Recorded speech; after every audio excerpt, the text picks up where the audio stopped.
안녕하세요, 미투자 여러분들. 투자의 미를 추구하는 여자, 미녀들의 투자의 정은우입니다. 진짜 너무 오랜만에 촬영을 하는 것 같아요.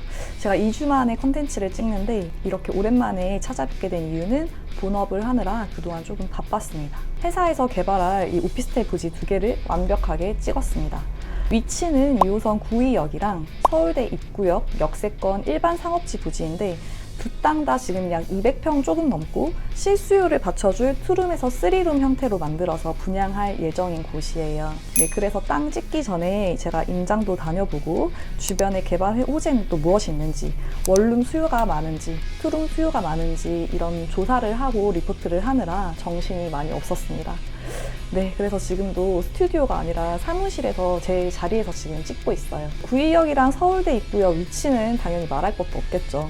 둘 다 역세권이니까 둘 다 2호선으로 20분 안에 강남을 이제 오갈 수 있는 곳이죠. 요새 자재값도 많이 오르고 금리도 올라서 시공비가 좀 만만치 않겠지만 예상 분양가가 나쁘지 않아요. 접근성이 좋게 7억 후반에서 10억 안쪽으로 예상을 하고 있는데 자세한 건 이제 설계 나오고 수지 분석을 좀 디테일하게 해봐야 알겠죠. 컨셉 잡기 시작하면은 더더욱 좀 바빠지긴 하겠지만 미녀들의 투자도 소홀히 하지 않겠습니다. 저희 시행사에서 분양할 현장에 대해서도 다음번에 한번 소개해드리는 시간 가져보도록 할게요. 네, 오늘 컨텐츠 한번 시작해 보겠습니다. 오늘 미투자에서는 기존보다 조금 더 편안하고 재미있는 이야기로 부동산을 왜 해야 하는지, 부동산으로 성공한 기업들의 이야기를 좀 들려드리는 시간을 가져보려고 해요. 이 해외와 국내 하나씩 들려드리려 하는데 첫 번째 해외 사례는 제가 지인들에게도 가끔 얘기하고 미투자에서도 한번 언급했었던 부동산으로 돈을 버는 대표적인 기업 맥도날드에 대해서 이야기해드리려고 합니다. 네, 맥도날드가 부동산 기업이 될 수 있었던 이야기는 영화 파운더를 통해서도 공개되기도 했었습니다. 햄버거 회사 맥도날드? 네, 의아해 하실 수도 있는데 햄버거 프랜차이즈인 맥도날드가 가장 유명한 부동산 기업입니다. 실제로 맥도날드의 매출을 보면 버거에 대한 로열티보다 부동산 임대료 수입이 약 2배가량 큰 것을 볼 수 있습니다. 평범한 햄버거 프랜차이즈로 끝날 수 있었던 맥도날드가 어떻게 이렇게 거대한 부동산 기업이 된 것인지 이야기를 한번 살펴볼게요. 첫 번째로 맥도날드를 창업한 창업주는 이제 밀크쉐이크에 필요한 믹서기를 파는 레이크록이라는 영업사원과 맥도날드라는 이름의 유래가 된 맥도날드 형제가 공동 창업주입니다. 레이크록이 이 믹서기가 안 팔려서 고민을 하고 있던 어느 날 한 햄버거집에서 밀크쉐이크 기계를 대량 발주하는데 이 발주한 햄버거집이 바로 맥도날드 형제가 운영하고 있던 식당이었습니다. 맥도날드 형제의 가게에서는 다른 햄버거집과는 다른 것이 있었습니다. 바로 주문 후에 1분이 안 돼서 음식이 나오는 패스트푸드 시스템을 갖고 있었다는 것입니다. 당시 52세였던 레이크록은 이 형제에게 패스트푸드 시스템의 햄버거집을 프랜차이즈화할 것을 제안을 했었고 이때부터 동업을 같이 시작합니다.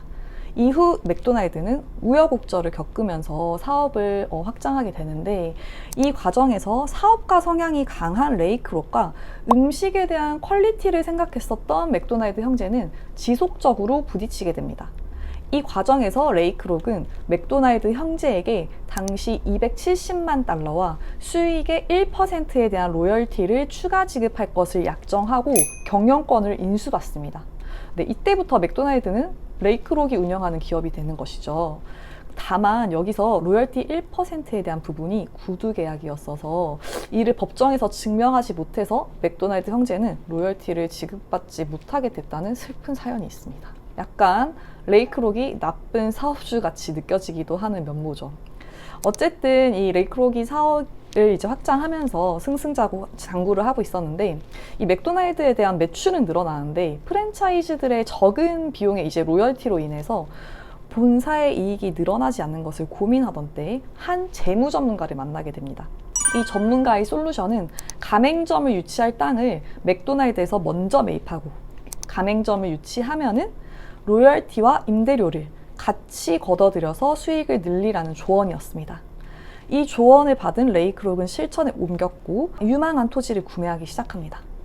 네, 토지가 늘어나는 만큼 가맹점 수도 당연히 증가했고 임대료를 추가로 받는 맥도날드는 이 구간에서 초고속으로 성장하기 시작합니다.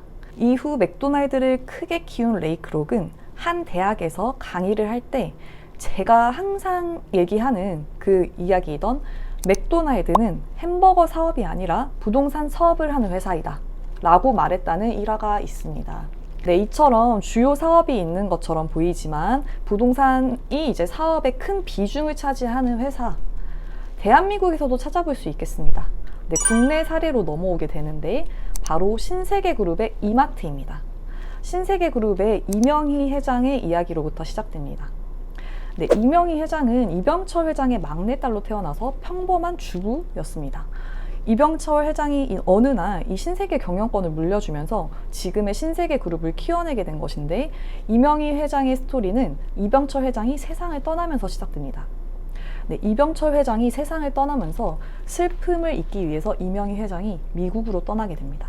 이때 미국에서 월마트와 코스트코 등 창고형 매장을 본 것이 이마트의 모티브가 되었고, 이명희 회장이 국내로 돌아와서 미국의 코스트코사와 협업해서 지금의 코스트코가 된 프라이스 클럽을 유치하고 이마트를 런칭합니다. 이마트가 처음 런칭된 상황에서 킴스클럽과 까르푸 등 이미 대형 업체에서 하고 있었던 산업에서 어떻게 경쟁자를 뚫고 1위 기업이 될 수 있었을까요?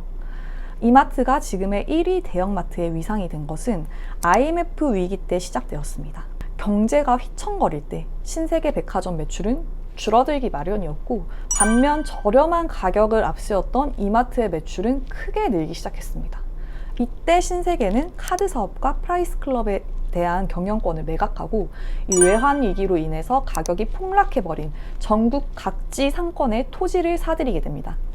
이렇게 사들인 토지는 이마트 부지가 돼서 타 대형마트보다 손쉽게 지점을 오픈할 수 있었고, 이는 1위 유통업체가 될 수 있는 가장 강력한 무기가 되었습니다. 또한 이명희 회장 체제에서 지금 정용진 부회장 체제로 넘어가고 있죠.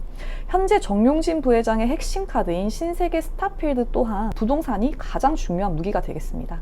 이 어마어마한 부지를 필요로 하는 스타필드는 부동산을 사들여야만 가능한 사업이기 때문이죠. 결론은 이 맥도날드와 이마트는 둘 다 판매점이고 유통이라는 베이스가 된 기업이라는 공통점이 있는데, 이 판매를 하기 위해서는 큰 규모의 오프라인 공간이 필요하고 또 성장력 있는 토지를 싼 값에 사들여서 토지 상승에 대한 이득과 임대료 등을 이득을 함께 보았다라는 것이 두 기업의 공통점이라고 할 수 있겠습니다. 네, 온라인에 대한 비중이 커지는 현재에서도 무신사, 스타일난다 같은 이제 온라인 전문 기업이 오프라인의 스토어를 여는 것은 아무리 오프라인이 줄어들어도 실제로 보고 구매할 수 있는 그 매장이 필요하다는 것을 반증하는 지표가 되겠죠. 네, 오프라인 공간에 대한 중요성은 시간이 지난다고 해도 변하지 않을 것입니다. 그러면 일반인인 우리는 이런 사업 아이템이 없는데 어떻게 부동산 대출 이자를 버티나요? 하실 수 있죠. 그런데 우리는 그런 아이템이 아니라 주거를 원하는 수요라는 아이템을 잡을 수가 있겠습니다. 이 아이템을 활용해서 갭으로 시작을 하시는 거죠. 처음에 1개, 2개, 3개, 4개 점차 늘려나가고 2년에 한 번씩 전월세 가격에 5%를 올려받는다. 네, 계속 5%씩 2년에 한 번 올려받다 보면 시간의 흐름에 따라 전세 가격이 매매 가격을 뛰어넘게 되고, 그게 다 제 자산, 가치가 되는 것이죠. 이게 바로 우리가 맥도날드나 이마트보다 쉽게 부동산을 운영할 아이템이라는 것입니다. 네, 기업처럼 돈이 많지 않아도 소액으로도 부동산을 소유해서 자산 가치를 해지할 수 있다는 것. 우리 주식이나 코인은 실물 자산이 아니지만 부동산은 실물 자산이죠. 주식이나 코인은 상장 폐지하면 투자했던 돈이 다 날아가 버립니다. 그러나 부동산은 매번 얘기하지만 실물 자산이기 때문에 잠깐 가격이 떨어질 수는 있어도 어쨌든 내 땅, 내 대지 지분을 깔고 가는 거죠. 그리고 희소하죠. 늘어나지 않는 땅의 유한한 가치를 소유하는 것이기 때문에 결국에 수요가 넘치는 곳에 부동산을 운영만 잘하면 우리는 주거 아이템으로 부동산계의 맥도날드나 신세계가 될 수 있다는 것입니다. 오늘 이야기 어떠셨나요? 요새 좀 딥하게 어려운 이야기를 다뤄서 좀 재미있게 부동산을 접근할 수 있는 이야기로 다뤄봤어요. 이런 사례들이 많이 있으니 다양하게 또 이야기 들려드리는 시간 가져보도록 해보겠습니다. 네, 투자 의미를 추구하는 미녀, 미남, 미투자 여러분들, 그럼 다음번 콘텐츠에서 만나요. 안녕.